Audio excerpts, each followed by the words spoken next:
सत साहिब दर्शकों, करवा चौथ भारत के खास त्योहारों में से एक है जो खास तौर पर विवाहित महिलाओं के लिए होता है। महिलाएं इस दिन अपने पति की लंबी उम्र के लिए व्रत रखती है और शाम को चंद्रमा के दर्शन करके ही व्रत खोलती है। यह व्रत सवेरे सूर्योदय से पहले लगभग 4 बजे से आरंभ होकर रात में चंद्रमा के दर्शन के उपरांत संपूर्ण होता है। परंतु विचारणीय विषय यह है कि क्या पत्नी के अन्न जल त्यागने से पति के प्राणों की रक्षा हो सकती है?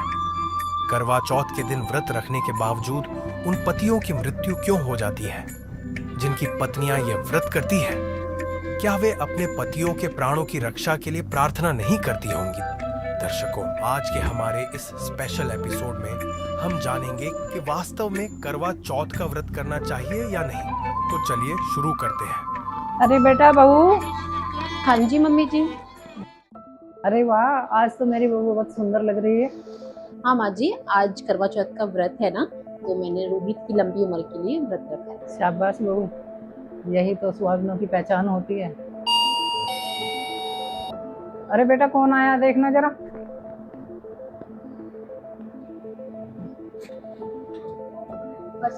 अरे निशा, तुम आओ, अंदर आओ। नमस्ते आंटी। नमस्ते बेटा, बहुत दिनों बाद आए हो। बच्चों के एग्जाम्स थे ना, इसलिए मिलने नहीं आ पाई मैं।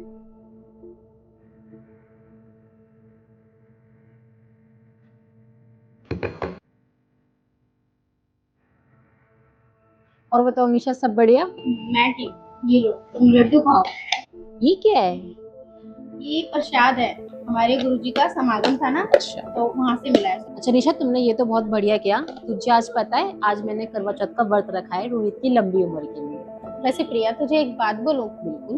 तेरा प्यार तो सच्चा है, लेकिन भूखे प्यासे रहने से किसी की उम्र बढ़ती है क्या? अगर भूखे प्यासे रहने से, व्रत रखने से किसी की लंबी आयु होती है, तो औरतें विधवा क्यों होती? ये सब इंसान के बनाए रिवाज हैं। तू नहीं समझेगी निशा, ये हमारी आस्था है और मेरे व्रत रखने से रोहित हमेशा मेरे साथ रहेंगे।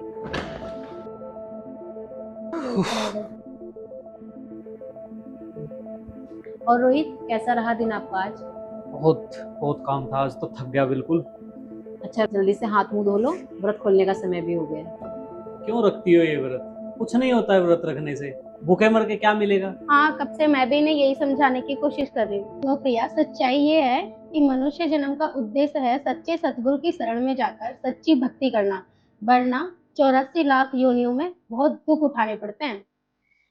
चल छोड़ यार, मुझे व्रत खोलने की तैयारी भी करनी है। ठीक है रोहित, अब भी हाथ मुंह धो लो जाके।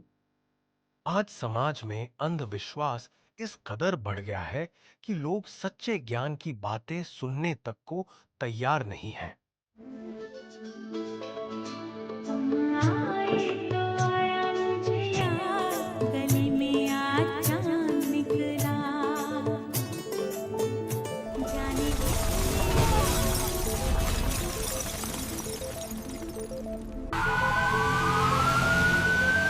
भयंकर भूकंप के कारण भारी तबाही। इस भयंकर आपदा में कितनी औरतें पल भर में विधवा हो गईं।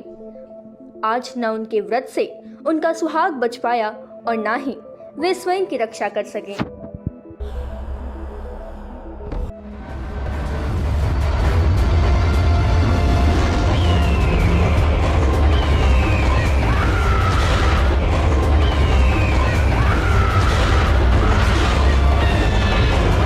देखो, हम ये कहाँ आ गए? प्रभु, आप कौन? तुम धर्मराय के लोक में हो। लेकिन महाराज, हम यहाँ कैसे? तुम्हारी मृत्यु हो चुकी है। मनुष्य जन्म का मूल उद्देश्य था सद्गुरु की खोज करके सत्य भक्ति करना। प्रिया, क्या तुमने अपना वादा निभाया? लेकिन प्रभु, मुझे किसी ने बताया ही नहीं। मैं तो करवा चौथ जैसे व्रतों को ही पूजा समझ बैठे। झूठ मत बोल मूर्ख आत्मा, तुझे बताया था पर तूने अनसुना किया। ये देख। तो प्रिया, सच्चाई ये है कि मनुष्य जन्म का उद्देश्य है सच्चे सतगुरु की शरण में जाकर सच्ची भक्ति करना, वरना 84 लाख योनियों में बहुत दुख उठाने पड़ते हैं। हर जन्म में वादा करके जाती हो कि सत्य भक्ति करोगी, लेकिन माया जाल में फंसकर खाली हाथ लौट आती हो। अब भुगतो दंड। अब ना जाने कब फिर मनुष्य जन्म मिलेगा और हम सतगुरु की शरण पाएंगे। जब तक ये दुखी हमारी सच्चाई है। अब जाओ गधे की योनि में। माफ कर दो महाराज जी। दर्शकों, आपने देखा करवा चौथ के दिन सुहागिनी अपने पति की लंबी उम्र की कामना के लिए भूखी प्यासी रह रही थी। उन्हें अज्ञानी धर्मगुरुओं द्वारा मनमाना आचरण बताया गया था। उसके चलते उन्होंने करवा चौथ का व्रत रखा, जबकि हमारे शास्त्रों में इसका कोई प्रमाण नहीं। अज्ञानी धर्मगुरुओं के बताए गलत मार्ग के कारण करवा चौथ पर व्रत करने के बावजूद भी इनको गधी की योनि प्राप्त हुई और इससे ना इनके पति की रक्षा हो सकी और ना स्वयं की रक्षा हो पाई। यदि इनको पूर्ण संत की शरण मिली होती तो इनके जीवन की रक्षा भी होती और संपूर्ण लाभ भी प्राप्त होते। इसलिए दर्शकों, आप सभी से निवेदन है, समय रहते पूर्ण सतगुरु की शरण ग्रहण करो और सत्य भक्ति अपनाओ। वर्तमान समय में पूर्ण परमात्मा कबीर साहिब जी के अवतार जगत गुरु तत्वदर्शी संत रामपाल जी महाराज जी पृथ्वी पर अवतरित है, जो सभी जीवात्माओं को इस काल की लोक की कैद से छुड़ाने और 84 लाख योनियों के चक्र से मुक्ति दिलवाने आए हैं। संत रामपाल जी महाराज जी द्वारा बताई गई सद्भक्ति के कारण हमें यहाँ पृथ्वी लोक में भी सुख मिलेगा और शरीर छोड़ने के बाद सनातन परम धाम अर्थात सतलोक प्राप्त होगा। करवा चौथ के विषय में सूक्ष्म वेद में कहा गया है, जो करवा चौथ का व्रत रखते हैं वो उसकी कथा सुनाते हैं, वे गधा बनते हैं। सुनिए सूक्ष्म वेद का यह अनमोल ज्ञान। तीर्थ व्रत करे जो प्राणी, तिनकी छूटत है नहीं खानी। ये 14 नौमी द्वादश व्रतम, जिनसे जम जोरा नहीं डरतम। कर एकादशी संजम सोई, करवा चौथ गदेरी होई। 8 साते करे कंदूरी, सो तो बने नीच गरसूरी। अपने आत्माओं कितनी गजब की बात की है, भगवान ने कमाल कर रखा है कि ये 14 नौमी द्वादशी का कोई भी किसी प्रकार का व्रत है, जो ये करते हो इससे काल के दूत नहीं डरेंगे, तुम्हारी चोटी पकड़ कर ले जाएंगे। ये साधना ठीक नहीं। करें एकादशी संजम सोई, करवा चौथ गदेरी होई। होय होय। एकादशी का व्रत रखने वाले और करवा चौथ का व्रत रखने वाली बहन बेटियां कहते हैं ये अगले जन्म में गधी की योनि में जाएंगी। अब करवा चौथ के है बता। करवा चौथ एक बहन कहती है करवा चौथ इसलिए कि पति की आयु लंबी हो। एक कह रही थी कि मैं उसी दिन करवा चौथ का व्रत रखी हुई थी और उसी दिन मेरे पति की मृत्यु होगी। इस करवा चौथ ने कति ढाल नहीं अड़ाई। और फिर सद्भक्ति ना करने से कहते हैं अगले जन्म में फिर पशु योनियों में जाओगे। आन धर्म जो मन बसे, कोई करो नर नार। गरीबदास जिंदा कहे वो जासी यम द्वार। आन धर्म जो मन बसे, आन धर्म, धर्म में धार्मिक पूजाएं, एक परमेश्वर को छोड़कर जो और साधनाएं मन में बसाए बैठे हैं, चाहे कोई करो नर नार, स्त्री करो चाहे पुरुष करो। गरीबदास जी कह रहे हैं परमात्मा जिंदा रूप में धर्मदास जी को कह रहे हैं वो जागा काल के द्वार, यम द्वार, नरक में जाओगा। कहे जो करवा चौथ कहानी, तास गधेड़ी निश्चय जानी। अब करवा चौथ को जो कहानी सुनाते हैं ना, कई अनपढ़ माई रखा करती व्रत करवा चौथ का रखते हैं अभी, लेकिन हमारे भक्त नहीं रखते। और वो किसी ने बुला के न्यू कहा करती बेटी या कहानी पढ़ के सुनाइए करवा चौथ की। अब परमात्मा कहते हैं जो करवा चौथ का व्रत रखे वह भी गधी बने, और जो उसने कहानी सुनाओगी वह भी उसी कैटेगरी में होगी। इसलिए हमें ऐसी शास्त्र विरुद्ध साधना नहीं करना चाहिए जिससे गधा बनना पड़ता है। वहीं इसी का प्रमाण गुरु ग्रंथ साहिब राग गोंड पृष्ठ 873 पर भी है, जिसमें कबीर जी ने कहा है, छोड़ी अन्नू करही पाखंड, ना सुहाग्नि ना ओही रण।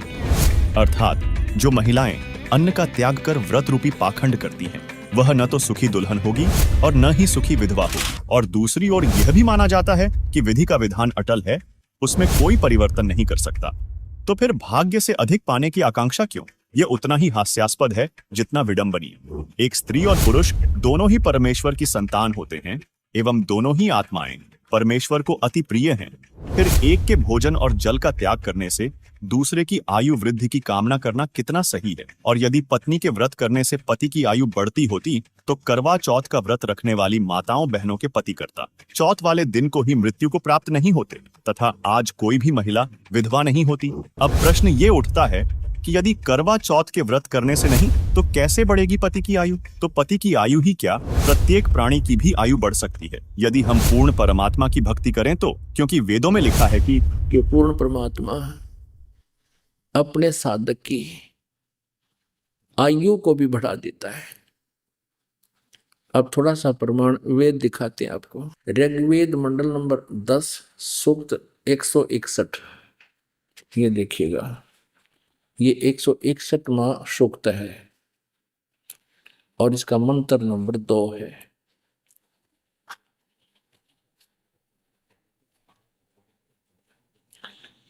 यदि किसी रोगी की जीवन शक्ति समाप्त हो, यदि वह सीमा से भी परे हो गया है, यदि वह मृत्यु के सन्निकट चला गया है, तो भी उसे मैं भारी कष्टप्रद रोग के पंजे से मुक्त कराऊं तथा उसे 7 वर्ष के जीवन हेतु 100 वर्ष के जीवन हेतु सत सरदाए, यानी 7 माने 100, शरद माने सर्दी ऋतु, नौकाग्रहण इसने 40 दिवाली खा रखी है। ऐसे ये यानी 7 वर्ष के जीवन हेतु बल संपन्न करूं। भावार्थ, यदि रोगी की जीवन शक्ति समाप्त हो, यानी जीवन खत्म हो गया हो रही है और उसका रोग सीमा को पार कर गया है, तब भी परमात्मा उसे इस कष्टप्रद रोग से मुक्त कर 7 वर्ष यानी 100 वर्ष का जीवन दे सकता है। अब आपको कुछ भक्तों के अनुभव दिखाते हैं। परमात्मा कबीर परमेश्वर की शरण माने के बाद उनको कैसे सुख मिले, पहले वो कितने कष्ट से जीवन जी रहे थे और परमात्मा ने आज उनको हाथों पर रख लिया। समर्थ का शरणा गहो रंग होरी हो और कभू ना हो काज राम रंग होरी। दर्शकों, इनसे मिलते हैं, ये है सुनीता जी जो अलवर राजस्थान की रहने वाली हैं। बचपन से ही इनकी देवी जी की पूजा आराधना में अटूट श्रद्धा थी। सुनीता जी हिंदू धर्म में प्रचलित भक्ति साधना, श्राद्ध, कर्मकांड और देवी जी को इष्ट मानकर नवरात्रि जैसा पर्व आदि को पूर्ण से मानती थी। इन सब के बाद भी इन्हें न कोई लाभ मिला और न ही मोक्ष मार्ग मिल पाया। सुनीता जी का शरीर बीमारियों से हमेशा घिरा रहता था। सभी जगह अपना इलाज करवाने के बाद भी सुनीता जी अपने रोग से मुक्ति नहीं पा रही थी। इनकी जिंदगी तब बदली जब इन्हें अपने ही परिवार के सदस्य से संत रामपाल जी महाराज का पता चला।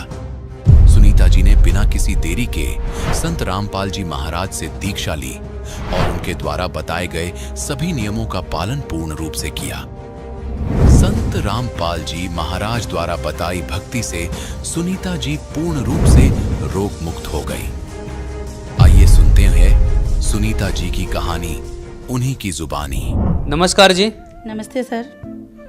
क्या नाम है आपका? सुनीता दासी। बहन जी, आप कहाँ से आए हैं?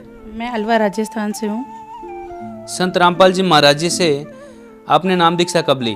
7 दिसंबर 2009 को। संत रामपाल जी महाराज जी से नाम दीक्षा लेने से पहले आप क्या भक्ति साधना करते थे? जो हिंदू धर्म में प्रचलित है वही साधना, देवी देवताओं को मानना, मतलब और जो पूर्वज करते, श्राद्ध, पितृ पूजा सब कुछ करते थे।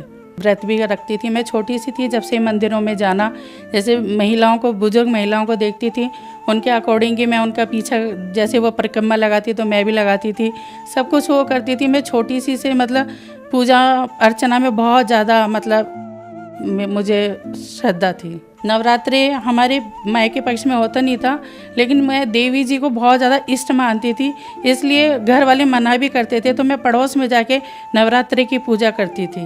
बहन जी, यह भक्ति साधना करने से आपको क्या लाभ प्राप्त हुए? सर, लाभ की तो बस कुछ भी प्राप्त नहीं हुआ, क्योंकि 14 साल की उम्र में ही मेरी मम्मी का निधन हो गया था। मैं जानती भी नहीं थी कि भगवान से किस तरह से पूजा अर्चना करनी है, किस तरह से क्या मन्नत मांगनी है। हमारे अलवर राजस्थान में ही भर्तरी बाबा की स्थान है, धार्मिक स्थल है, वहाँ पर सब सवामनी वगैरह करते थे। तो मैं बहुत छोटी थी, तो मैं वहाँ पर मैं भी गई थी धार्मिक स्थल पर। भर्तरी बाबा के सामने कहा यहाँ पे जो भी मांगते हैं वो मन्नतें पूरी होती है। मैंने भर्तरी बाबा जी के जाके कहा कि हे भर्तरी बाबा, मेरी मम्मी को सही कर दोगे तो मैं सवामनी करूँगी। लेकिन कुछ भी लाभ नहीं हुआ। जिसने जहाँ कहा हमने वो व्रत किया, लेकिन फिर भी किसी ने भी मेरी मम्मी को नहीं बचाया। इतनी पूजा करते करते मुझे इतनी प्रॉब्लम हो, शादी के बाद 1 साल बाद से ही मैं बीमार रहने लगी। बहुत चारों तरफ डॉक्टरों को दिखाते थे, लेकिन डॉक्टर समझ ही नहीं पाते थे कि इसको क्या बीमारी है। किसी डॉक्टर ने मतलब फिशर का ऑपरेशन कर दिया, किसी ने अपेंडिक्स का ऑपरेशन कर दिया, उसके बावजूद भी मेरी बीमारी एज इट इज़ बनी रहती। डॉक्टर कहते पता नहीं ये है क्या, हमारी तो समझ के बाहर है, इसके लिए तो कोई बाहर से ही डॉक्टर मंगाना पड़ेगा। मेरे भाइयों ने कहा कि मेरी बहन का डॉक्टरी इलाज फेल हो गया तो इन्हें झाड़ा फूका कराया जाए। तो जहाँ भी जो भी कहते कि आज रात के 2 बजे लेके आना है तो रात के 2 बजे लेके जाते।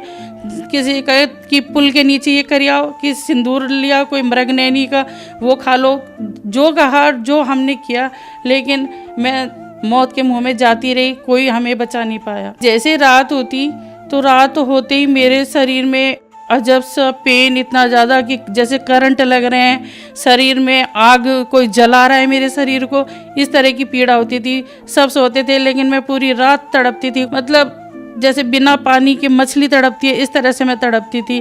कोई मतलब इलाज ही नहीं था। और सब ये कहते कि दुर्लभ जी जयपुर जैसे बड़े हॉस्पिटल में मेरा इलाज चला, और डॉक्टर भी ये कहते थे कि ये तुम्हारी मेंटेलिटी है, तुम्हें कुछ भी नहीं है।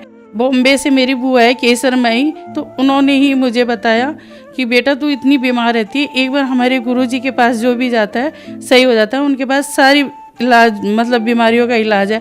तो हम गुरु में कोई विश्वास नहीं करते थे, आश्रम वगैरह हम मानते नहीं थे कि आश्रम में तो ऐसा वैसा होता है। मतलब बुआ जी ने कहा नहीं, एक बार चल के देख कि वहाँ पे क्या होता है। फिर हम उनके कहने पे आश्रम गए। 7 दिसंबर 2009 को संत रामपाल जी महाराज से नाम दीक्षा ली। संत रामपाल जी महाराज की शरण में जाने के बाद गुरुजी ने मेरे ऊपर, परमात्मा ने इतनी रजा की कि जो डॉक्टर समझ ही नहीं पा रहे थे कि मुझे बीमारी क्या है। मेरी MRI की रिपोर्ट 1 साल पहले डॉक्टरों को उसमें जो ट्यूमर था वो नज़र नहीं आया, लेकिन जब संत रामपाल जी महाराज ने मुझे आश्रम से भेजा कि बेटा अब दोबारा एक बार डॉक्टरी इलाज लो, तब उसमें उसी 1 साल जो पहले MRI हुई थी उसी में ही सब डॉक्टरों को वो ट्यूमर की रिपोर्ट नज़र आ गई। उन्होंने कहा कि ये पहले हमें क्यों नहीं दिखाई दी। उसके बाद तो मुझे बॉम्बे भेजा गया। तो मतलब AC कोच में मेरी सीट होती थी, रिजर्वेशन होता था, लेकिन मैं बैठ भी नहीं सकती थी पूरे टाइम। मतलब अलवर से और बॉम्बे तक मैं खड़ी ट्रैवलिंग करती थी। मुझे देख के सामने वाला भी रोने लग जाता था, इतनी तड़पती थी कि कोई मुझे मतलब कोई सो ही नहीं पाता था। सब देखते थे कि ये कितनी तड़पती है, इतना ज़्यादा पेन होता था कि बता नहीं सकती। वो दिन याद करके सर, मेरे छोटे छोटे बच्चे थे, मैंने परमात्मा से कहा कि परमात्मा मेरे बच्चे मेरे बिना अनाथ हो जाएंगे। परमात्मा ने कहा कि बेटा बंदी छोड़ तेरे साथ है, मैं तेरे साथ हूँ, तो जा डॉक्टर के पास। जैसे ही मैं गई वहाँ पे उन्होंने कहा कि 36 घंटे का ऑपरेशन है। डॉक्टर खुद भी नहीं बता पा रहे थे, 2 डॉक्टर थे, आधे शब्द वो बोल रहे थे, आधे वो बताने में भी हिचकिचा रहे थे कि इसको कैसे बताया जाए कि किस तरह की बीमारी है इसे। फिर भी जैसे तैसे करके उन्होंने बताया। उन्होंने कहा कि आपको लेट बात की जगह हटा दी जाएगी, परमानेंट थैली लगी जाएगी, इस तरह के करके उन्होंने मेरा मेजर ऑपरेशन बताया। 3 बार डॉक्टरों ने मुझे ऑपरेशन की डेट दी। तो जैसे ये पहली बार बताया तो मैं इतनी रोई गुरुजी के सामने आ गई कि गुरुजी अब मैं क्या करूं। संत रामपाल जी के सामने गिड़गिड़ाई। परमात्मा ने कहा बेटा मैं तेरे साथ हूँ, तू जा। मैं जब भी ऑपरेशन के लिए बॉम्बे जाती तो गुरुजी के आश्रम में ज़रूर आती थी आशीर्वाद लेने के लिए। परमात्मा कहते कि तू जा, मैं तेरे साथ हूँ। एक बार हमने मेडिसिन तक ले ली थी, लेकिन फिर मैं गुरुजी को मैंने ईमेल भेजा बॉम्बे से कि गुरुजी अब मुझे कोई नहीं बचा सकता, मेरा क्या होगा। परमात्मा ने कहा कि बेटा चिंता मत कर, मैं तेरे साथ हूँ, मैं तेरे साथ कुछ भी बुरा नहीं होने दूंगा। उन्होंने दूसरी बार भी मेरा ऑपरेशन टाल दिया। तीसरी बार फिर डॉक्टरों ने कहा कि लास्ट डेट दी। मैं कहा बार बार मुझे ये डेट दी जा रही है और अब मेरा क्या होगा। मैं तीसरी बार, हमारा नंबर आने वाला था, डिस्प्ले पे नंबर आने वाला था। डॉक्टर ने कहा वेट करो, क्योंकि मीटिंगें चलती थी मेरी। जब डॉक्टर बताते थे उससे पहले मीटिंग करते थे, फिर उसके बाद हमें बताते थे कि मेरे साथ क्या होना है और क्या नहीं होना। फिर उन्होंने जगह जगह मतलब सारे 4-5 टीम होती थी, गैस्ट्रोलॉजी की, प्लास्टिक सर्जरी, सबसे मिलने के लिए कहा कि तुम जाओ। तो मैं जिस भी टीम से मिलती थी तो वो कहते थे तुम्हें पता है तुम्हारा कितना बड़ा ऑपरेशन है, तुम्हें पता है तुम्हारा कितना बड़ा, मतलब पूरा टाटा मेमोरियल के जो डॉक्टर थे, जो मेरा डॉक्टर अजय पुरी, वो सब हिल से गए थे कि ये क्या बीमारी है और मैं उस पेशेंट से मिलना चाहता हूँ जो ये ऑपरेशन कराने के लिए तैयार हुई है।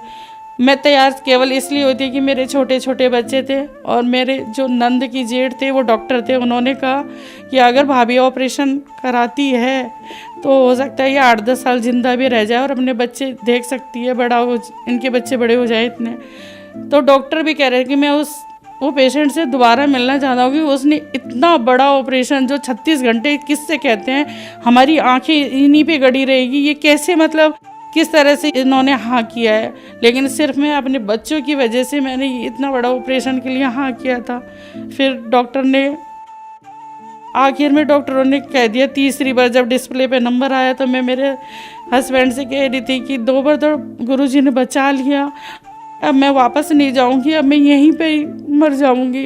इतने में डिस्प्ले पे नंबर आया और डॉक्टर ने कह दिया कि हम आपका इलाज नहीं कर सकते क्योंकि आपकी बीमारी अब हमारे बस की बात नहीं है, ये बहुत ज़्यादा फैल चुका है और हम कुछ भी नहीं कर सकते। अब हम ऑपरेशन भी नहीं कर सकते क्योंकि आपके पैर भी हटाने पड़ेंगे हमें।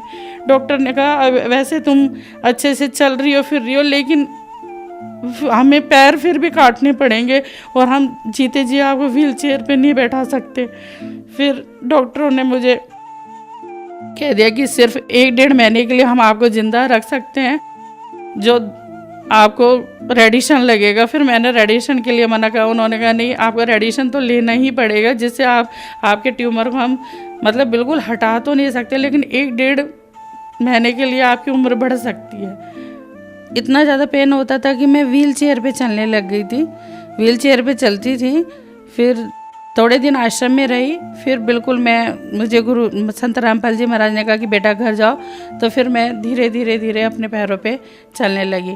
लेकिन मैंने बॉम्बे में डॉक्टरों ने कहा कि अब आपका ऑपरेशन तो नहीं हो सकता, लेकिन आपको रेडिएशन तो लेना ही पड़ेगा। फिर डॉक्टरों के कहने पे मैंने रेडिएशन लिया। फिर मेरा 39 रेडिएशन लगा था।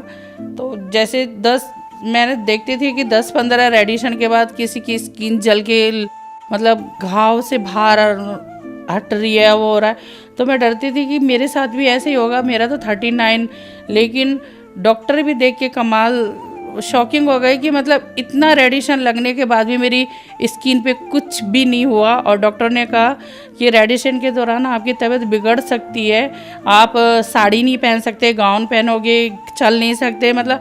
लेकिन मेरे साथ ऐसा कुछ भी नहीं हुआ। मैं लास्ट टाइम तक साड़ी भी पहने हुए थी, क्योंकि उन्होंने कहा गाउन पहनोगे क्योंकि वो शरीर में चिपक जाएगा, क्योंकि घाव बन जाएगा रेडिएशन लगने के बाद। लेकिन मेरे साथ ऐसा कुछ भी नहीं हुआ। जहाँ भी मैं जाती तो सब कहते हैं कि ये शान भोपे के, उसके बाद भी कहते हैं कि वहाँ चलो वहाँ चलो। मैंने कहा कि चाहे कुछ भी हो जाए, मैंने पूरी दुनिया देख ली, जहाँ जहाँ हमें देखना था वो देख चुकी। अब संत रामपाल जी महाराज की शरण छोड़ के कहीं नहीं जाऊँगी, चाहे मेरी जान ही चली जाए। बस परमात्मा का वो दिन था, परमात्मा ने ऐसी रजा करी कि सिर्फ एक रेडिएशन ही लिया, और रेडिएशन इसका कोई वैसा इलाज नहीं है, केवल वो रोक सकता है, बीमारी ख़त्म नहीं कर सकता।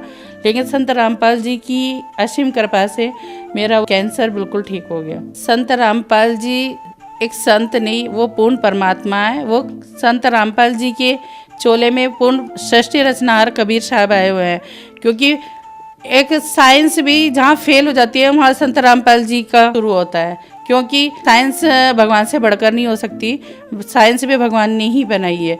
तो संत रामपाल जी की कृपा से ही मैं आज बिल्कुल सही, बिना ऑपरेशन, आज मैं टाटा मेमोरियल हॉस्पिटल में जाके देखती हूँ, छोटे छोटे बच्चे, बूढ़े बुजुर्ग सब इतना इलाज कराए और लास्ट में क्या होता है, मरते हैं। मुझे डॉक्टरों ने कहा कि सिर्फ 1.5-2 महीने आप बचोगी। मैं जब मेरे बच्चे छोटे छोटे थे तो मैं इतनी तड़पती थी कि जिंदा लाश थी ना, मैं लेटती तो कोई दूसरा ही लिटाता था, चद्दर भी कोई दूसरा उड़ाएगा, सब कुछ। और आज मैं अपने पैरों पे खड़ी हूँ, मैं दूसरों को भी, मतलब जो मुझे व्हील चेयर पे लेके जाते, आज मैं पब्लिक को व्हील चेयर पे लेके जाती हूँ, आश्रम में लेके जाती थी। और आज मैं घर पर बिजनेस भी शुरू कर दिया है। जो एक गिलास पानी नहीं, मेरी 2 साल की बेबी थी, उसको मैं दूध की बोतल, वो रोती थी, मैं दूसरों पे बोझ बनी हुई थी। मैं परमात्मा से ये कहती थी कि परमात्मा मैं दूसरों पे बोझ कब तक। तो परमात्मा, संत रामपाल जी महाराज ने कहा कि बेटी तू चिंता मत कर, तू अपना बोझ खुद उठाएगी, अपने बच्चों का खुद काम करेगी, सब कुछ। मतलब जो मैं मन में सोचती थी, मैं सुनती थी कि भगवान भी कहाँ है, कैसा होता भी है क्या नहीं भगवान। मैं जब शुरू में संत रामपाल जी महाराज के पास गई तो मैं तड़पती थी इतना ज़्यादा। ऐसा नहीं है, मैं 8 साल तक दिन रात क्या होता है, मैं सोती नहीं थी, पूरी दुनिया सोती थी, मैं पूरी रात जगती थी, खड़ी रहती थी। मतलब पूरा टाइम मैं यही सोचती थी कि कब दिन की चिड़िया की आवाज़ आए। कब मैं बॉम्बे में 4 महीने रही थी तो मुझे ये लगता है कि कब सुबह लोकल ट्रेन 4 बजे शुरू हो जाती है, तो कब लोकल ट्रेन की आवाज़ शुरू हो कि भाई दिन निकल।